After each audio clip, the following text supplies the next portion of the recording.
சுந்தர், நீங்களும் உங்க மனைவியும் சேர்ந்து அசன் டிரைவையும் பாடையும் சொல்ல போறேன். அதுக்கு முன்னால கடைசியா உங்களுக்கு அவகாசம் கொடுக்கிறேன். செய்த குற்றத்தை ஒத்துக்கிறீங்களா?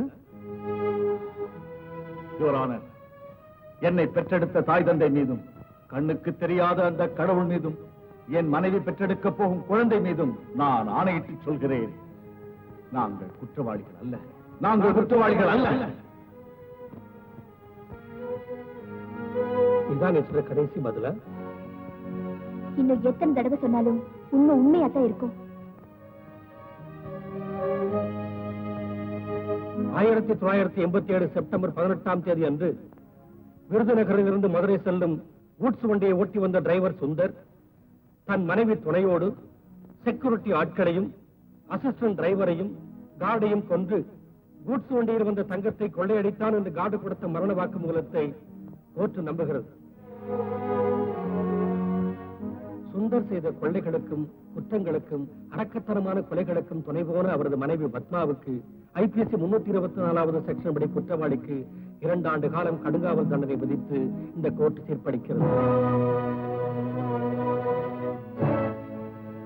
அரசாங்க உத்தியோகத்தில் இருந்து கொண்டு பொருளாசையால் இத்தனை பேரின் இரக்கமின்றி கொலை செய்த சுந்தர் சமுதாயத்தில் நடமாட அருகதையற்றவர். ஆகவே ஐபிசி 302வது செக்ஷன் படி அவருக்கு தூக்கு தண்டனை விதிக்கப்படுகிறது.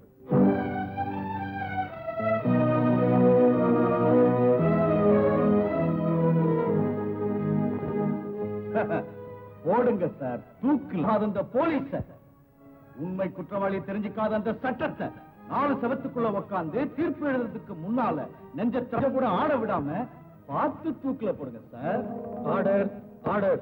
தூக்கு தண்டனை அடைஞ்ச கைதி எதுக்காக உங்களை ஜட்ஜ் சார்? எந்த குரல் நியாயத்துக்காக ஆறு வர செஞ்சதோ, எந்த குரல் தர்மத்துக்காக இந்த கோர்ட்ல கோஷமிட்டதோ, அந்த குரலுக்கு நீங்க தூக்கு கயிறு வீசிருக்கீங்க. நீங்க தண்டனை கொடுத்தது குற்றத்துக்குள்ள நியாயத்துக்கு. நீங்க சொன்ன தீர்ப்பு என்ன 2 வருஷ காலம் ஜெயில அடைச்சு வச்சிருக்கலாம்.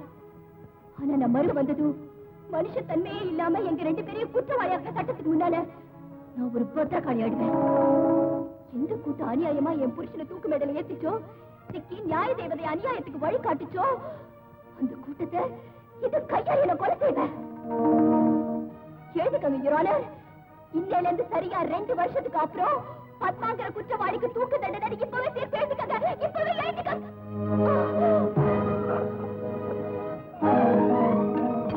தேங்க்யூ. அப்புறம் ஏய் என்னடி நின்னுட்ட?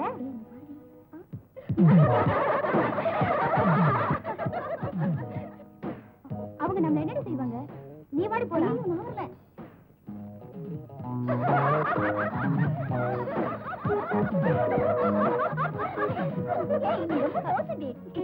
அங்க பாரு, அவ வர.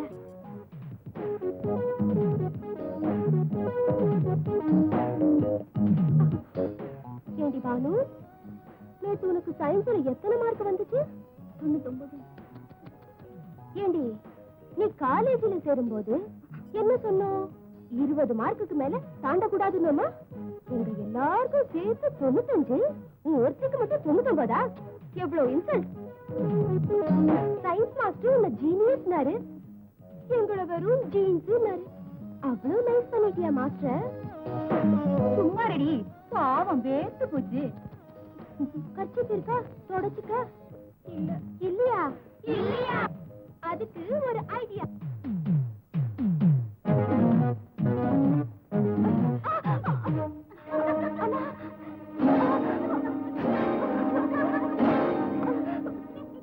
நிறைய கட்சி கிடைச்சிருக்கு, எல்லாரும் எடுத்துக்கோங்க. எதுபடி அழுற? சயின்ஸ்ல உனக்கு 99 மார்க் தானே கொடுத்தாங்க. ஆனா நான் அழகான உனக்கு 100க்கு 100 மார்க் கொடுத்துட்டேன்.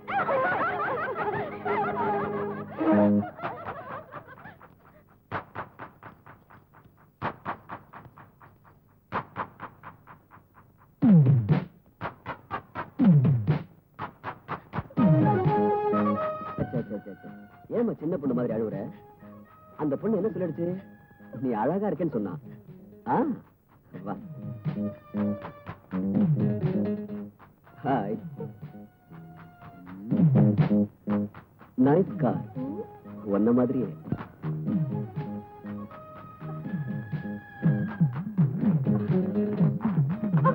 ஐயோ! ஏய், என் கார்த்திக் அவரை ஏன் கேட்ட? பதிலுக்கு பதில். இப்போதைக்கு உனக்கு நீ வேணும்ல? அப்புறம் 10 ரூபாய் தாவணிக்காக 10,000 ரூபாய் சீட் அவர் கேட்டுட்டியா? ரொம்ப பேசுன கத்து. ஐயோ!